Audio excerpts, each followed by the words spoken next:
So what we're going to work on is gaining weapon immunity. So go ahead and come this way a little bit. Okay, so if your sword is presented towards me, I need to make sure to gain the weapon. Okay, remember gaining is crossing, leverage, and hedge, right?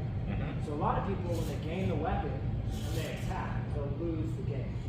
So now what happens is I have the game, and when I attack, now I don't have the game anymore because my weak is too strong. Right. Okay?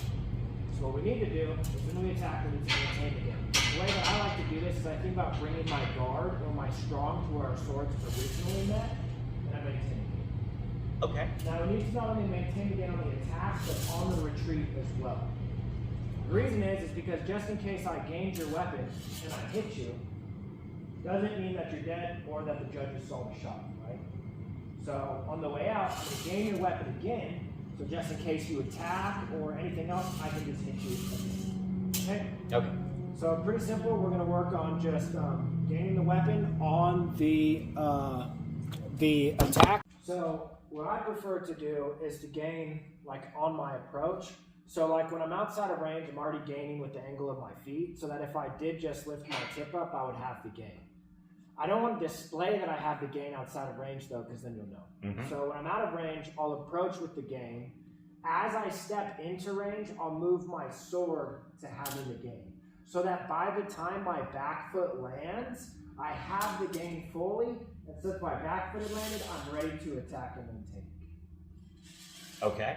Versus, some people might gain outside of range, and then when they approach, they're like approaching and having the gain, so the opponent is alerted. So what a smart opponent does is, as they're stepping into range, if they already have it viewed, they would just disengage. Right. So you would just disengage like that. So that's why when I'm out of range, I try to not show that I have the gain, but I gain it slightly through the feet. And then as I'm stepping into range, I'm getting my gain. And the important thing is I don't want to step into range and get the gain when my front foot lands, because what will happen is, say your points displayed, is if my front foot lands, as I get the gain, I can't attack.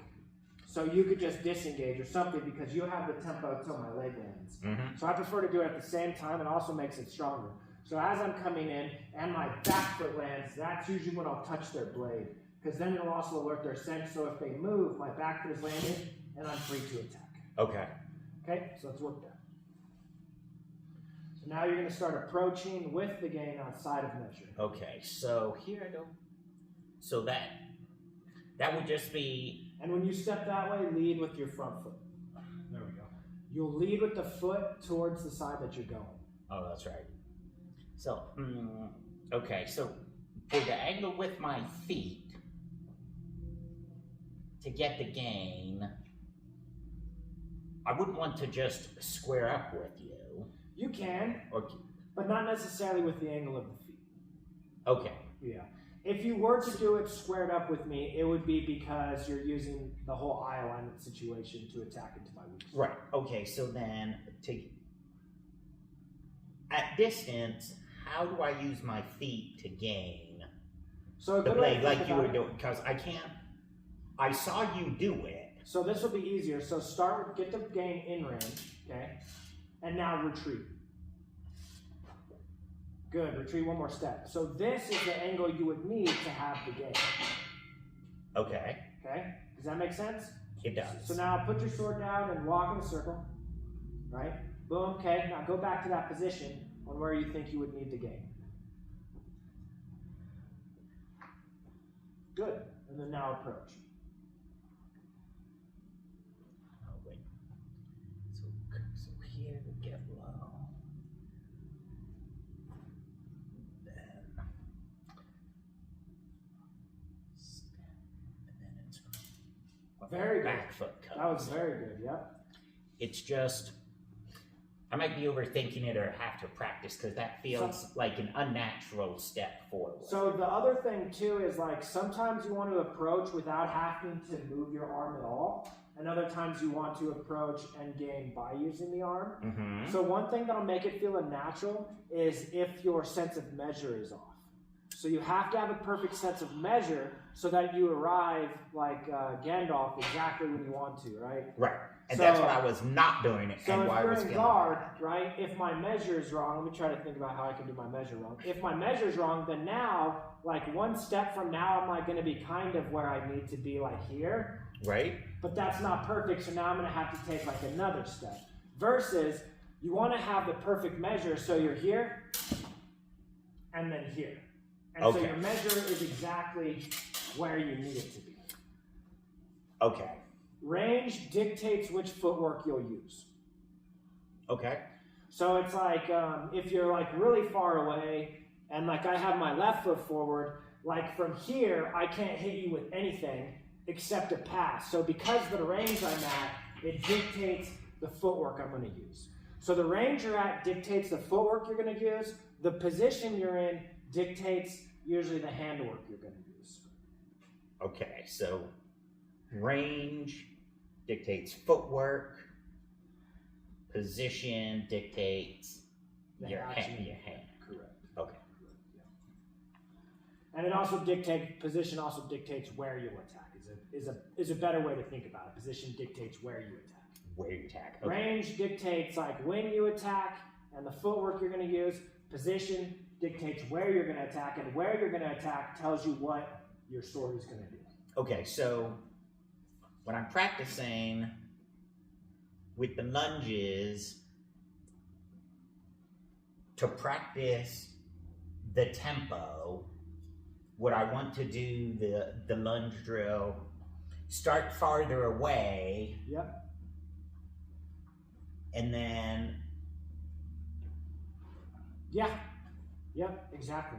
Yep, so usually like I'll have people start like at the ping pong. right Here. Just making sure you're tucking, you're getting good form. Yep. And then That's take when we one did it. step back. Mm-hmm. And now do one step in, boom. Then one step out. Now you're getting good at your advancing and you're retreating. Okay. And then you'll add in 2 steps. And then you'll go 1, 2, attack. 1, 2. I've just been practicing staying. That's good. Right That's what there you and then should be going. doing. Yep. Yep. And then So now that's you're at probably about- why the extra step is just feeling weird. Correct. Because the other thing too is like, so when we do that lunge drill, how we have you line up at the measuring tape, Mm-hmm. which also the length of your side sword is usually the width of your stance, okay, it helps you memorize exactly how far apart, where then you'll always know the distance to your feet. So like, for example, for work, like I don't use a measuring tape a lot anymore. I just always know my stance is 32 inches. Okay. So like you'll just be able to register distance based off your stance and like however many inches it is, and then you'll know how many feet something is. So like usually when I try to determine how long something is, I'm like, okay, my sword's 50 inches. So I'm like, okay, this is about 50 inches. And so you'll get your measure down to the point where like a lot of measurements in life are based off of like fencing. You're like, I could lunge to hit that, so it's this foot or whatnot. Right. So it sounds like it's just a matter of getting used to being at different distances and doing the lunges at different distances. Exactly. And sometimes it's easier to work your way back, right? Because Oh, then absolutely. you visibly see that distance here, versus here it can be a little more confusing. And I'm wondering if that's what's messing me up as we're doing the drill, because I've got an actual opponent Yeah. who I'm trying to close into. So there's your body, your hand, the tip of the sword, whereas most of the time when I do the drills, it's just the tennis ball. So another thing too on why it's so good to have like a Pel with the sword is because remember there's 2 range sets. Range of the sword and range of the body, right? Mhm. So you got max range, mid range, grappling range, and all of this, right? So if you're in stance, like right now, you're in my max range, right? Your body is, Right. but your sword is in my mid range. Mm-hmm. Okay, and then now your sword is in my max range, but your body is out of range. So when you're gaining the weapon, you can think about your body to the weapon's range. So when I'm going to gain your weapon, I don't actually have to be in range to hit you. This is one reason why people think I hit them from even farther away than what I do, because they're only thinking about range of the body. They're not thinking about range of the weapon. Where like I gain their weapon from way far away before I can hit them, and then I hit them after I gain the weapon. Right, because once you have the gain of the weapon, there's Then nothing they can do so unless a good they get it example back. is if you're a guard, like out here, people are like, he can't hit me, right? But I don't care because I'm just gaining the weapon and then I'm going to hit him. And then now all of a sudden it seems like I cleared all that distance in one move and hit someone. But realistically, it was 2 moves. It was advanced to the game, but they see it as 1 move because they go, shit, my sword got taken, and they're reacting to that. And it seems like that it was one continuous motion, but realistically, it was 2 motions. Okay. So I want you to approach thinking of range of the sword instead of range of the body. Range of the sword, not range of the body. Okay. Correct. Okay. So I'll back up and I'll do the approach then, being concerned about. So I care about where your sword is. Let's see.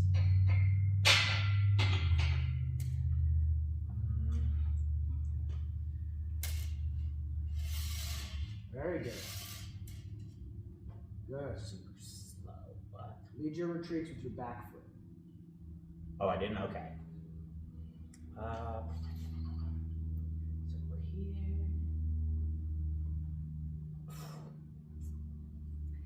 The distance is.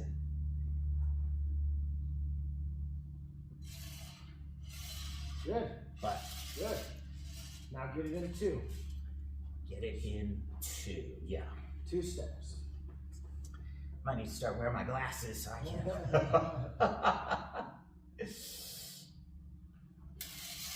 Good. Very good. How did I?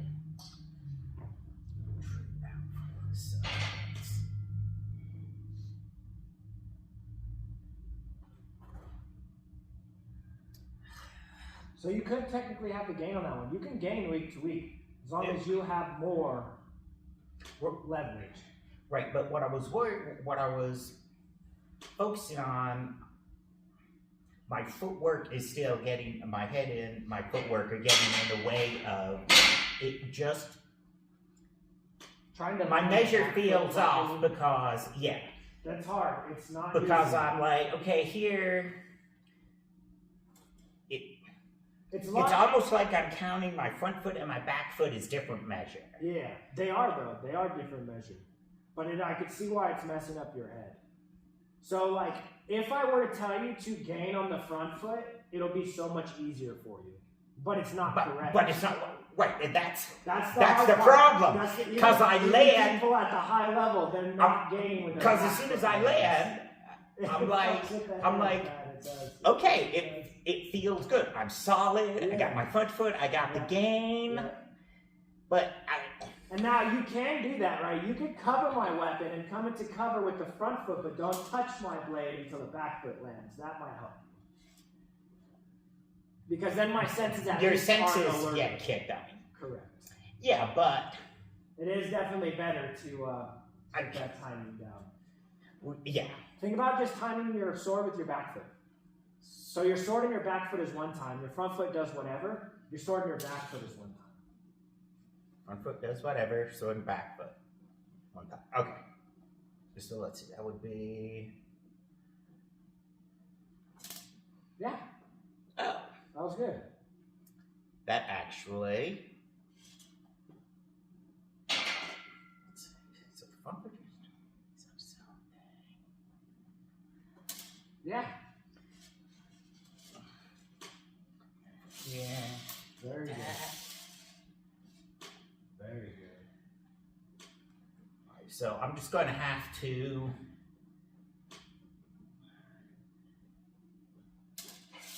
Yeah. That makes a big difference. Thinking the sword goes with my back foot. Yeah. That was good. That was real good. That feels a lot better. Good. Perfect. Okay, so Got it too. Is one, like we had stated before, if you're engaged, a lot of times it ends up kind of being more like one movement. Now the other thing to think about is on which foot's landing too, because sometimes you will do something like with just the front foot lands, because you might go like front foot land, gain, and then immediately into a lunge, which we call a critical lunge, because you're going here and then here. mm-hmm. The other thing to think about is where do you want the force to travel? So it's like, say I'm throwing a punch. If I go to punch you, and I'm stepping while I'm punching, and my foot lands before my punch, my energy is actually going into the floor. Like all my energy is going into the floor, and then I'm trying to go to you. Versus when I'm trying to hurt you with a punch, I want my punch to land right before my foot does. That way you eat all the energy instead of it going into the ground. So when it comes with our cuts or whatever else we're doing, it depends on like how much damage I want to do and where I want the energy to land. Like if I'm cutting here and then I want to do a lot of damage, then I might have my cut land and then my foot land. Oh, okay. If I want to cut to a lunge, then I might cut when my front foot lands and then when my back foot lands, right? Because my front foot has landed and moved this down, then my back foot lands, I might cut. Or I might cut and have it hit when my back foot lands so that then I can lunge. Okay. So it's all going to vary on where you want the energy to go. You want that to be landing before the other thing, so it depends. So like when I beat your sword though, if I'm trying to like beat your sword and hit you afterwards, then I need to do the beat when my back foot lands so I have that tempo ready.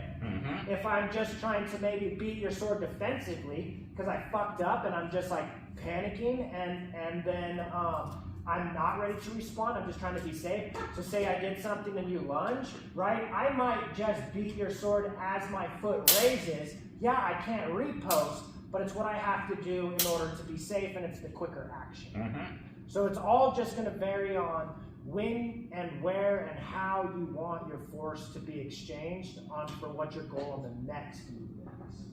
Okay. Okay, so that's a really deep explanation, but that's a good way to think about it. And since we're gaining the weapon so we can hit. So I want to gain when my back foot lands, so I feel stronger so that I can hit the lunge. Okay. Yeah, so the cuts, it can be a bit different depending on the goal.